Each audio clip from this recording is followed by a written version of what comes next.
What's up, everyone? Welcome to the Ant Hill Show. Ant here, Jay Hill right here. We're getting ready for this episode. It's going to be a fun one. We're going to be talking about the NFC West defenses, and we're going to be ranking them 1 through 4. So this is going to be a good one. We're going to go through each position, rank them, 4 being the worst, 1 being the best. And if you have a ranking of, the total number of points is going to illustrate where you sit. So the higher number of points, the worse of a defense you are. Yeah, it's like golf there, folks. The lower score, you're doing better. Yeah, you're hoping for a lot of ones. A lot of hole-in-ones, baby. Yeah, a lot of hole-in-ones. So let's get into this. Let's start with defense. Defense is a little bit interesting because you do have, the 3-4s and the 4-3s. So it'll just be a D-line across the board. It'll just be linebacker group, of course. And then we'll talk about cornerbacks. We could talk about nickel corners as well. And safeties, too. Yeah, and safety. So it's going to be a fun conversation. So let's start with the defensive line. You've got Arizona rocking J.J. Watt. Who's still pretty good. Yeah, Rashad Lawrence, Zach Allen. I think those guys are very good players. And then, of course, you could always throw in Marcus Golden. I know he's listed as a linebacker, but he does a lot of edge things. I think we could probably consider him in this. They did go ahead and draft Majai Sanders as well. That was a nice pickup out of Cincinnati. So I think that helps their team as well. But when it comes down to it, how much depth do they have, on the defensive line? As we saw last year, and there wasn't a lot. And they didn't really go out and upgrade that at all because they're in a spot cap-wise where they invest heavily in the skill players in the O-line. So fortunately for them, their D-line is really good at the start, and then it drops off really fast. Yeah, so let's talk about Seattle before we decide, where these guys are going to be listed. They've got Darrell Taylor, defensive end, Quentin Jefferson. They got Shelby Harris, and they got Uchenna Nwosu. Interesting name there. And then I think they did have a couple of really good moves. Of course, they have Poona Ford. I like him. Yeah. And then the young players, Tyreek Smith and Boy Mafi. 2 guys that they drafted this year. Tyreek Smith, big physical defensive end out of Ohio State. Yeah. Boy Mafi, a very good player out of Minnesota, could have easily been a first-round pick. I'm surprised he wasn't. Yeah, both those guys coming off the edge is nice. I think their future is pretty bright. Good. It's pretty bright. I like what P did there, but overall, their starting group is a bunch of who's. Doesn't scare me at all. And then you have the Rams. They got Ashawn Robinson, Greg Gaines, of course, Aaron Donald, and Leonard Floyd. And you have to consider Leonard Floyd as one of those guys that's going to be rushing. He jumps up a lot. He does. And then after that, the depth, it gets a little sketchy as well. Brown, and then let's talk about the 49ers a little bit. You've got Javon Kinlaw, Eric Armstead, Nick Bosa, Samson Ebukam going to be your starters. But then the depth on depth. Drake Jackson, baby. Drake Jackson, the draft pick. Of course, you've got Kerry Hyder coming back. The slowest guy ever, Kerry Hyder Jr. You're right, but they got Boko Toure coming over from the Colts. Yep. I thought that was nice. Bring back Maurice Hurst to go with Kevin Givens on the inside. I like the 49ers defensive line overall. I won't even come anywhere near to hearing anything about them being anything in the back end of this division. So they're not 4, they're not 3 for sure. The only reason to not have them locked in at 1 for sure is, we talk about Trent, arguably the best player in the sport. If we're being honest, that can also go the other way with Aaron Donald too. Yeah. But they don't have, after him and Floyd, it gets really thin. So to me, Rams are 2, Niners are 1, Arizona's 3, and then Seattle's 4 is how I would go. I do think Seattle is 4. I'm with you on that. I don't think that they've done enough on defense. I think they are building for the future. They're I think a year or two away. Right? Tyreek Smith and Boy Mafi, maybe even by the end of the year, Boy Mafi especially, start making some moves. But I was huge on Tyreek Smith. I gave him a star player in my draft analysis. So I'm high on them in the future, but I agree with you as far as 4. And then when we get, you got J.J. Watt. He's still really good. He was having a heck of a year until he got hurt. And they got Marcus Golden, which I like a lot. I think those are nice. I think those are some things that are good for them. So I think them and the Rams, that the 3 spot, I think it is Arizona. So I'm going to agree with you. because I think Aaron Donald puts them over the top. If this was 3 years ago with J.J. Watt, we would have a real conversation then. We would have an absolute huge conversation there. Leonard Floyd doesn't scare me. No. Von Miller would have scared me. So I would have been, okay, Vaughn is on this team. And I still worry, Jason, if something happens and D Ford does get released by the 49ers, him going to the Cardinals or something, to the Rams, or the Rams, yeah. that would make me nervous a little bit, because what if he stayed healthy? You know, he had 3 sacks in limited play last year. When he's healthy, he's a monster still. He really is. So he's so fast. It comes down to the Rams. They got Aaron Donald, Leonard Floyd, A'Shawn Robinson. It's a good defensive line, but I don't think that Floyd and Donald equal Armstead and Bosa. And I think that when you throw in the fact that Javon Kinlaw, if he stays healthy, is better than A'Shawn Robinson or anyone else, I do think the 49ers have the number 1 defensive line, especially because I think they're going to be 11 strong. Yeah, I like our D-line still, but it was hard seeing DJ Jones leave. And there was a couple of other guys where you're like, gut punch. He was helpful. Okay, let's see what happens here. But DJ Jones, Arden Key weren't fun to watch. Was another one that was like, oh man, that sucks. They did go out and get guys that can do that. Kerry Hyder, that was what his role was supposed to be in 2020. But like I said, we had the conversation a million times about him. But just for the people watching, my issue with him is he doesn't get a sack on his first 2 moves. He's a great guy because he's relentless and always keeps going and going and going. But his sacks come off good coverage, not him just. Yeah, I mean, whereas Arden Key and especially DJ had that explosive first step where if they got by you better either tackle them or they're gonna hit your back or your quarterback. Though that's the only thing. The only thing that you got to remember with Kerry Hyder is Kerry Hyder plus Chris Cesarek equals good play. He did have his best year with us, and the other things. So someone said to me was he didn't play with Nick, though. And it's like, okay, that is true because you're going to get lots of people trying to guard Nick. So, and I also think him playing inside and outside is going to change some things. His best year in Detroit with Chris Cesarek. His best year with the 49ers with Chris Cesarek. The defensive line guru of all time. So he understands it. So I think we'll go with that. So that's 1 through 4 at the defensive line position. Now let's go to the linebackers. And I think this one's very no-brainer at the top. Okay, so we can go ahead and eliminate the 49ers are number 1. Yeah, I saw Pro Football Focus actually has them the number 1 linebacking core in the whole sport. Yeah, well, they're not wrong. And I know they said off ball. I appreciate that, letting us know that it's the 4-3 linebacker group. But I don't care if they equaled on ball in the NFC West. The 49ers definitely have the best. When you look at Seattle, they're definitely rebuilding. Cody Barton and Jordan Brooks. I mean, Brooks has been doing it for a couple years. This is the far cry from Bobby Wagner days. And KJ Wright. Yep. It is different there. So they've got something to happen. And Bobby Wagner's new address is with the Los Angeles Rams. You got him, Ernest Jones, Justin Hollins. To me, it's Bobby Wagner and a couple dudes. So I think they've got some stuff that needs to happen there. But they do have an all-pro in Bobby Wagner. He still plays at a high level. He lost a step, and he's still a top 5 middle backer in the whole sport still. So yeah, and then when you look at Arizona, I do think they have a very, very good linebacker. Fast. They are. Isaiah Simmons and, of course, me and Alex's draft crush last year, Zaven Collins. Yep. If he could just keep his stuff together off the field, maybe he could play even better on the field. Yep. But he's a physical freak of nature. They've got Nick Vigil as a backup. Majai Sanders playing, because they play a 3-4. I think equal him in that linebacker role as well. I think they got a very good linebacker room. In fact, I would say Arizona has the second best linebacker group in the entire NFL. And then it comes down to the Seahawks, which is basically Jordan Brooks versus Bobby Wagner with the Rams. And Bobby Wagner. I'm taking Bobby Wagner and some dudes versus Jordan Brooks and some dudes. So the Seattle Seahawks going with the 4th best linebacker room in the NFL. And maybe things will change over time, but I don't see it right now. No. So let's talk about the cornerback position right now. We know the 49ers have added Charvarius Ward.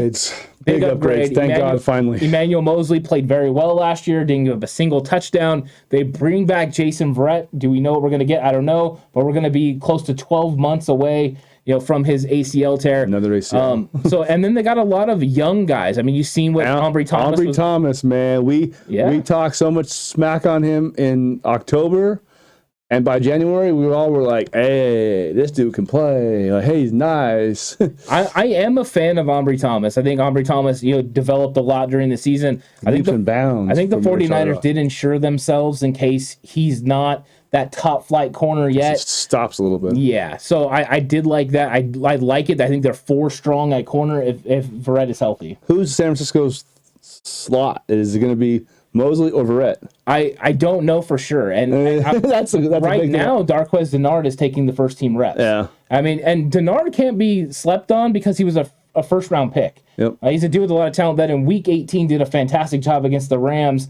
Basically showed up. They said, all right, kid, get on the bus and go down there and do something. And he did his thing. So I think they have a pretty good cornerback group. Over there in Seattle, you got Trey Brown, you got Sidney Jones. Wait. Why does it say Jamal Adams as strong safety, not defensive end? We forgot to give their defensive line an extra boost with Jamal Adams. With Jamal Adams, yeah. That still would be 4th. Because Javon Kinlaw will still get more interceptions than him. And touchdowns, too. Yeah. So they took a big hit, losing guys in free agency at the cornerback position. I think that their corner room it's scary. I mean, they got Tariq Woolen. I like that. I like Kobe Bryant. Once again, in the future, those 2 guys fit. I don't like his... They're cover 3. They're cover 3. I hate his name, though. Kobe Bryant. How dare he? Yeah. Well, it's spelled different. Still. Yeah. But they're big. Bad parenting. They're big, tall cornerbacks, right? So they fit what Pete likes to do. That's an ultimate move. Those 2 guys with Tyreek Smith and Boy Mafi, that's the future. The future isn't today. They have a Kobe Bryant and a Michael Jackson. Yeah, boy, you gotta like it. And then the Los Angeles Rams got probably the best corner in the entire league in Jalen Ramsey. Yep. And then they've got Troy Hill at the other spot, which no relation. Yeah. And then you got the young guy Robert Rochelle. He was drafted, and they got David Long. I think those are the only noteworthy guys that are a part of their cornerback room. And then, of course, with Arizona, you've got Byron Murphy, who I like Byron Murphy. Marco Wilson, the young guy that came on the scene last year. Who throws a shoe, honestly? But, I mean, he's pretty good. And then after that, it gets a little hairy. A little reachy. Yeah, so you've got some problems there. They're going to have a little bit of nickel issues, I think, as well. So, Jason, who are you thinking as, I'm going to say, the 4th best team? Got to be Seattle again. I think you're right. I think once again, we might talk next year or the year after, and Seattle, we're like, might be a little bit higher at that point. They've got Woolen, they've got Bryant. They're coming, yeah. They could be coming, but I think you're right. I'm in agreement with you. And then after that, I think it's Arizona. Because Byron Murphy, though I like him, Marco Wilson I think is good. My questions are their depth. We talked about the 49ers being 4 deep. They're too deep. They're too deep. So I think it would be Arizona next. The Rams got Jalen Ramsey, so that's got to carry a lot. Troy Hill is formidable, at corner in the league. He's not bad. It comes down to the Rams and Niners. I think right away what you're getting from Jalen Ramsey.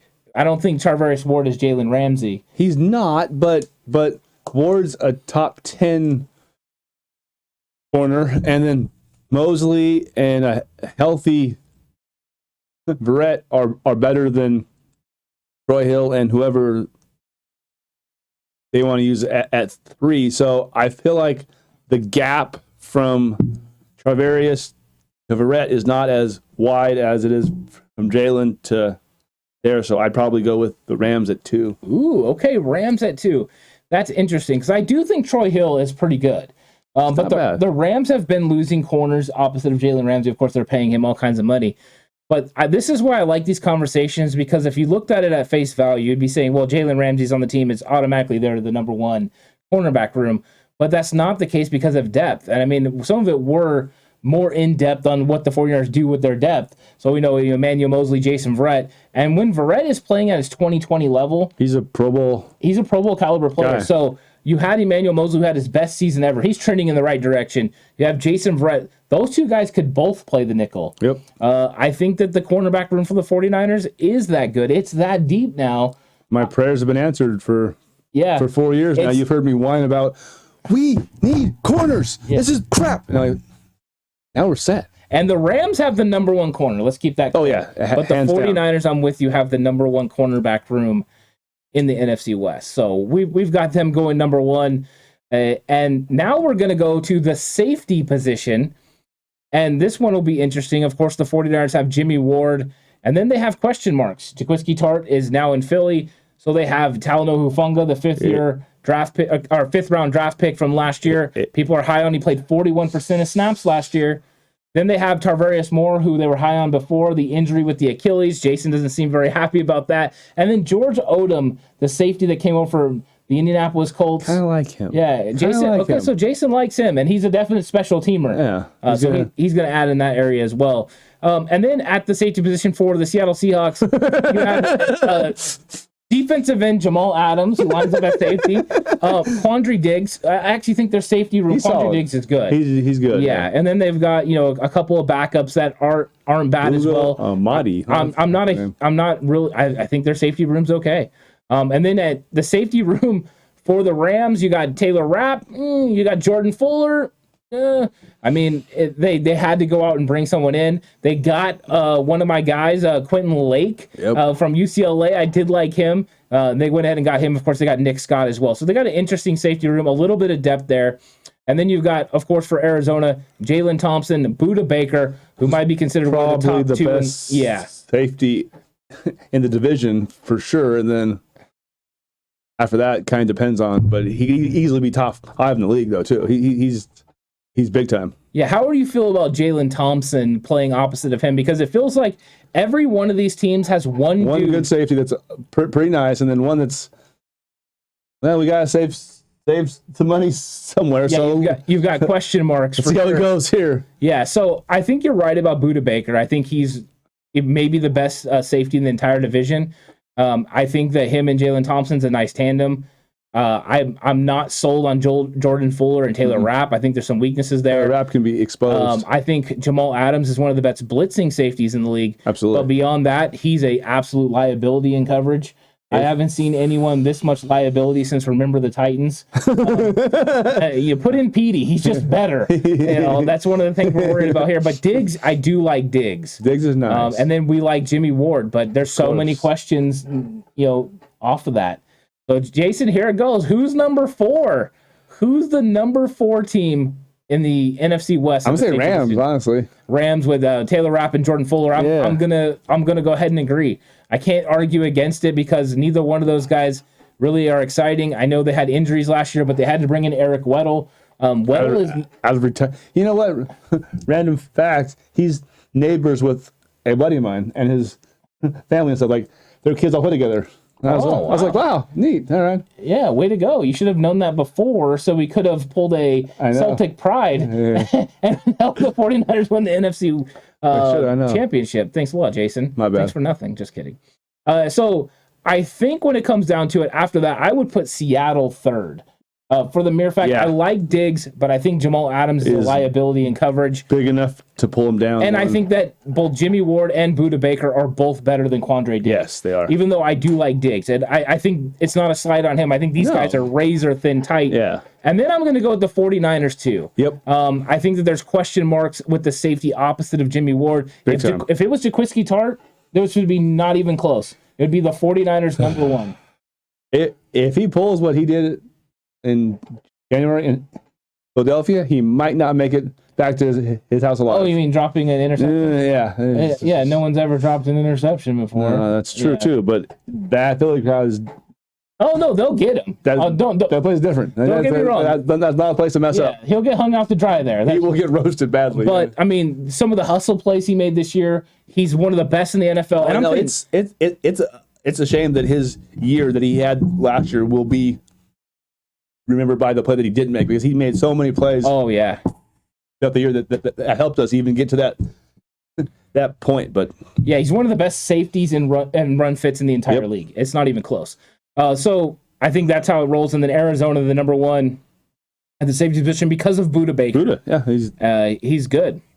He is. And so I think that equals the defense, right? Yeah. Unless we want to get into nickel corners, which could get really sketchy, I think we just leave it like this. Yeah, this is. Yeah, so Jason's going to go ahead and total up these points and let us know how it works out. Of course, once again, the lowest number is the best, seeing how these teams rank. We did this with the offense. Now we're doing it with the defense. This is a fun thing to go through, figuring out how we believe these rosters are stacked up against each other, and just trying to keep an actual lens on it. I know we're 49ers guys, and we know this roster in and out, but it is important to see where they stack up in the NFC West, because you really need to win the NFC West to have an opportunity to get a bye week. The 49ers would be much benefited from getting an NFC West. And Jason is snickering over here. I'm guessing he just totaled Seattle's total. So like we were talking about pre-show, our expectation was very correct on the fourth and the first. Okay. Seattle had a score of 15, which is for only 4 spots. It's terrible. San Francisco's score was 5. Ooh, I like that. 5. Wow. That's because they're first in D-line, first at linebacker, first at corner, and 2 at safety. So the 49ers have the best defense, which we kind in of the NFC West, which I don't think surprises anyone. How was it between Rams and Arizona? Who was 2 and 3? Rams came in at 11, and Arizona came in at 9. So Arizona has the second best defense in the league, which is interesting, because when I go through, we did a 49ers defense versus the NFC West video, me and Alex, and I did talk about the fact I thought Arizona was one of the toughest defenses the Niners were going to have to match up with. They just have no depth, though. They have no depth. They are top heavy as hell, but right. that top heavy is big time, though. What hurts, like Seattle's rebuilding, what hurts the Rams is they are paying so much to Aaron Donald, so much to Bobby Wagner, so much to Jalen Ramsey, they can't fill out the rest of their roster. They have a good team, and they still are dangerous as heck and capable of winning. Oh, yeah. But I do think top to bottom, the 49ers have been built, in a better manner. Mm-hmm. And so this is their chance. They got it. Whatever they get out of their young players is going to be beneficial. But I don't think it was a stretch. I really don't.